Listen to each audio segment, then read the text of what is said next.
আসসালামু আলাইকুম সুপ্রিয় শিক্ষার্থী বন্ধুরা, আজকে আমরা সংখ্যা পদ্ধতির একটা গুরুত্বপূর্ণ টপিক নিয়ে আলোচনা করব। সেটা হচ্ছে n এর মান বের করা বা সংখ্যা পদ্ধতির বেসের মান নির্ণয় করা। ঠিক আছে, তো এখানে একটা প্রশ্ন আছে যেটা হচ্ছে a = 52, যেটা হচ্ছে দশমিক পদ্ধতিতে আছে এবং এর মান 34 n ভিত্তিক হলে n এর মান নির্ণয় করো, অর্থাৎ n এর মান বের করব বা বেস বের করব। ঠিক আছে, তো এটা একটা গুরুত্বপূর্ণ টপিক, এটা হচ্ছে প্রায় পরীক্ষা আসে, তো এটা নিয়ে আমরা আলোচনা করব। তো প্রথমে আমরা এর মান যেহেতু হচ্ছে 34 n, তো সেটা আমরা একটু বসিয়ে নিই এখানে। তো এখানে আমরা লিখতে পারি এর পরিবর্তে লিখতে পারি 34 n, আর এর মান হচ্ছে কত 52 দশমিকে আছে এটা। তো আমরা এটাকে n ভিত্তিক সংখ্যা পদ্ধতিতে আমরা জানি যে কোনো সংখ্যা পদ্ধতি থেকে দশমিক পদ্ধতিতে আনতে হলে সেটা হচ্ছে আমাদের গুণের মাধ্যমে করতে হবে আর কি, পাওয়ার বসিয়ে। তো এটা পাওয়ার 0, এটা পাওয়ার 1, তাহলে এখানে আমরা এই 3 আর এটা হচ্ছে n এর পাওয়ার 1 প্লাস এখানে 4 আর এটা n ভিত্তিক, এখানে 4 এর উপর পাওয়ার 0, তাহলে n এর উপর 0 বসবে। আর এটা যদি দশমিক পদ্ধতিতে আসে মান 52, তাহলে এখানে বেস না লিখলেও হবে, 52 লিখবো জাস্ট। তাহলে যদি আমরা গুণ করি 3 গুণ n, তাহলে এটা হবে 3n প্লাস, আর এখানে 4 into n to the power 0। আমরা জানি যে কোনো সংখ্যার উপর পাওয়ার যদি 0 হয় তাহলে তার মান হচ্ছে 1, তাহলে n টু দ্য পাওয়ার 0 মান হচ্ছে 1, তো 4 একে 4, আর এটা হচ্ছে 52।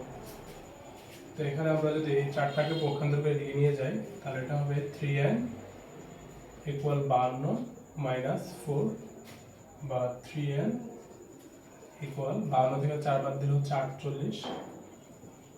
তো এখানে এই 3টা হচ্ছে গুণাকার আছে, আমরা এদিকে পক্ষান্তর করলে সেটা ভাগাকারে হবে, তাহলে আমরা যে একটা এদিকে রাখি, তাহলে 48 আর 3 হচ্ছে গুণে আছে, এখানে আমরা পক্ষান্তর করলে ভাগে হয়ে যাবে।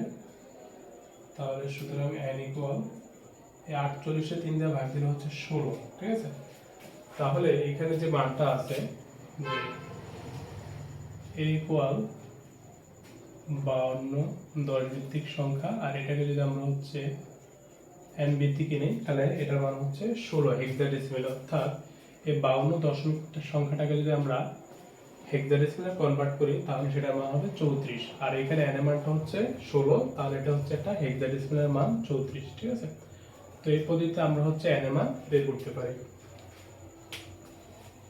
এবার আমরা যে সমস্যাটা সমাধান করব সেটা হচ্ছে এখানে একটা মান দেওয়া আছে p = 66 দশমিক সংখ্যা, আর p এর মান যদি হচ্ছে 102 n ভিত্তিক হয় তাহলে n এর মান নির্ণয় করো। অর্থাৎ আমরা এখানে n এর বেসটা বের করব, যে এটা কি হচ্ছে হেক্সাডেসিমাল সংখ্যা রূপান্তর করলে হবে, যে 66 কে কি হেক্সাডেসিমাল রূপান্তর করলে 102 হবে নাকি অক্টালে রূপান্তর করলে 102 হবে।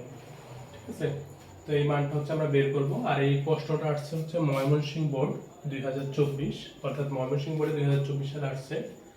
তো আমরা এখন p এর মানটা লিখব। ঠিক আছে, তো p ইকুয়াল 66, যেটা হচ্ছে দশমিকে আছে, তো এখানে আবার p এর মান কত 102। ঠিক আছে, তো আমরা p এর মানটা বসিয়ে দিই, তো 102 ভিত্তিক n p এর মান, আর এটা হচ্ছে 66 দশমিক। তো আমরা জানি যে কোনো সংখ্যাকে হচ্ছে দশমিকে নেওয়ার জন্য উপরে পাওয়ার দিয়ে হচ্ছে গুণাকারে লিখতে হবে, তাহলে লিখবে 0 1 2, এটা হচ্ছে পাওয়ার না দিলেও হবে। তো এখন এটা 1, আর এখানে n এর উপর পাওয়ার হবে 2, যেহেতু 1 এর উপর স্কয়ার আছে, তাহলে 2 প্লাস 0 গুণ n এর উপর পাওয়ার 1 প্লাস 2 ইন্টু, আর এখানে যেহেতু 2 এর উপর পাওয়ার 0 আছে তাহলে n ভিত্তিক উপর পাওয়ার 0 হবে, আর যেহেতু এটা দশমিকে আছে তাহলে এখানে 66, এখানে দশমিকের বেস না লিখলেও হবে। তো এবার যদি আমরা এটা হিসাব করি যে 1 গুণ n স্কয়ার, তাহলে এটা হবে n স্কয়ার, আর প্লাস 0 দিয়ে n গুণ দিলে হচ্ছে 0 প্লাস, আর আমরা জানি যে কোনো সংখ্যার উপর পাওয়ার যদি 0 হয় তাহলে তার মান হচ্ছে 1, তাহলে n টু দি পাওয়ার 0 মান হচ্ছে 1, 2 একে 2, আর এটা হচ্ছে 66। তো এখানে আমরা যদি n এর মান বের করব তাহলে এই প্লাস 2টাকে আমরা পক্ষান্তর করে এদিকে আনলে মাইনাস 2 হবে, তাহলে n স্কয়ার প্লাস, ডাইরেক্ট আমরা করে ফেলি এখানে n স্কয়ার ইকুয়াল 66, আর এই প্লাস 2 কে আমরা পক্ষান্তর করে এদিকে হবে মাইনাস 2, তাহলে n স্কয়ার ইকুয়াল 64। আর যেটা আমাদের n এর মান বের করতে হবে, তাহলে আমরা হচ্ছে এখানে a স্কয়ারটা বাদ দেওয়ার জন্য একটা বর্গমূল আনবো বা রুট ওভার চিহ্ন সাইন আনবো আর কি চিহ্ন।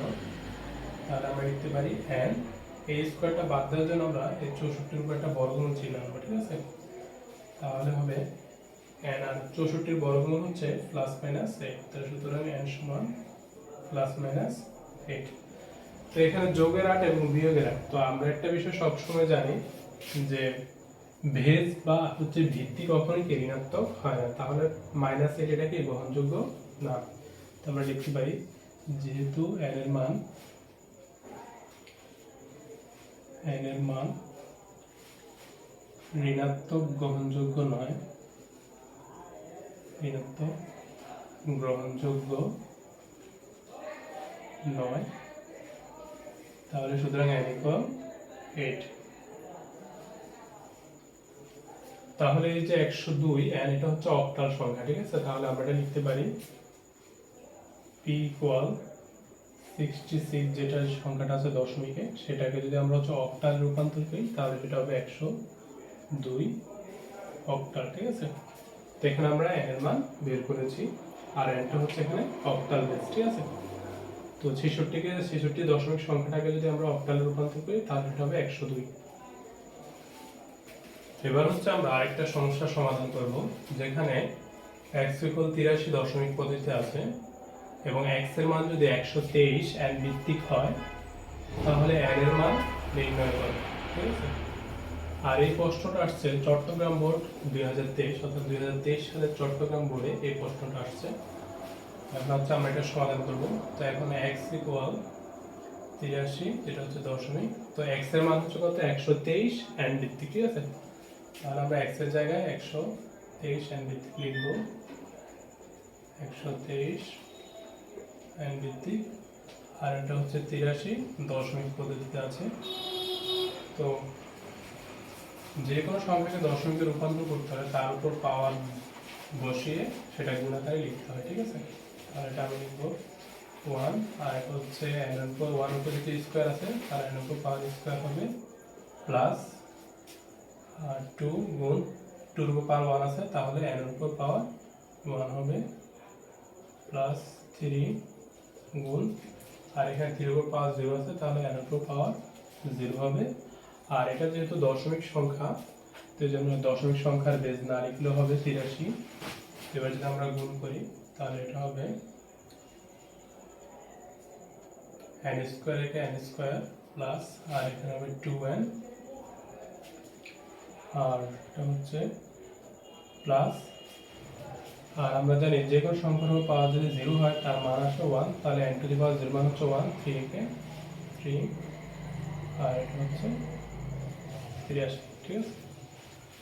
তো এখন হচ্ছে এই 83টাকে হচ্ছে আমরা পক্ষান্তর করে এদিকে নিয়ে আসতে পারি, আর এটা হবে n square plus 2n plus 3, আর এই প্লাসের 83 কে দিয়ে মাইনাসের 83 হবে, মাইনাস 83 ইকুয়াল 0। এবার যা আছে তা n স্কয়ার প্লাস 2n, আর এই 83 থেকে মানে প্লাস 3 থেকে মাইনাস 83 বিয়োগ করলে হচ্ছে মাইনাস 80 হয় ইকুয়াল 0। এখন এটাকে হচ্ছে আমরা মিডল টার্ম করব আর কি, উৎপাদক বিশ্লেষণ করব, অর্থাৎ এমন দুইটা সংখ্যা হচ্ছে গুণ করব যাদের গুণফল হচ্ছে 80 হবে এবং যোগ করলে হবে 2n, হ্যাঁ 2n হবে, ঠিক আছে?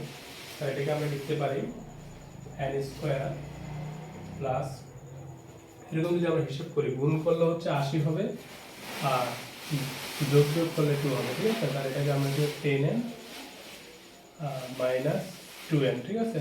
8n, ঠিক আছে? 10n মাইনাস 8n, এখান থেকে বিয়োগ করলে হবে 2n, আর গুণ করলে 8 10 80, গুণফল হবে 80, অর্থাৎ 10 আর 8 মিলেই আমরা এই হিসাবটা করতে পারবো মিডল টার্ম ফ্যাক্টর, ঠিক আছে? তো এখানে আমরা লিখব, এখানে এই 2n কে আমরা ভেঙে লিখতে পারি 10n মাইনাস 8n, অর্থাৎ 10টা n থেকে 8টা n বাদ দিলে 2টা n থাকে, আর এই দুইটা গুণ করলে গুণফল হবে মাইনাস 80, ঠিক আছে? ইকুয়াল 0। এখন এইখানেও n আছে, এখানেও n আছে, তাহলে আমরা n কমন নিতে পারি। তো n কমন নিলে এটা হবে n প্লাস 10, এখানে -8n আছে, আর এই 80ও 80-র মধ্যেও কি 8 আছে, ঠিক আছে। 8 10 80, 80কে আমরা লিখতে পারি 8 10 80, আর এখানে হচ্ছে -8n। তাহলে এখানেও মাইনাস আছে, এখানেও মাইনাস আছে, এইটাও আছে, ঠিক আছে। তো আমরা -8 কমন নিতে পারি। তো -8 কমন নিলে এখানে হবে n + 10 = 0। তাহলে আমাদের উৎপাদকটা এই দুটো হচ্ছে কমন। তো কমন একটা লিখবো, আর এইটা একটা মিলে আরেকটা লসাগু হবে। তাহলে আমরা লিখবো n - 8 আর n + 10 = 0। অর্থাৎ এই দুইটা মান গুণ করলে হচ্ছে গুণফল 0 হবে। তখন আমরা যদি n এর মান বের করি,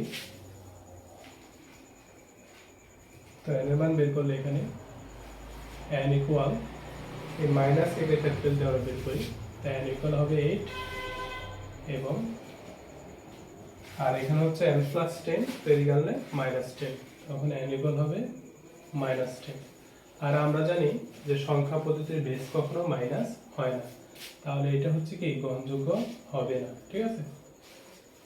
আমরা লিখতে পারি n ইকুয়াল -10, যা গ্রহণযোগ্য নয়।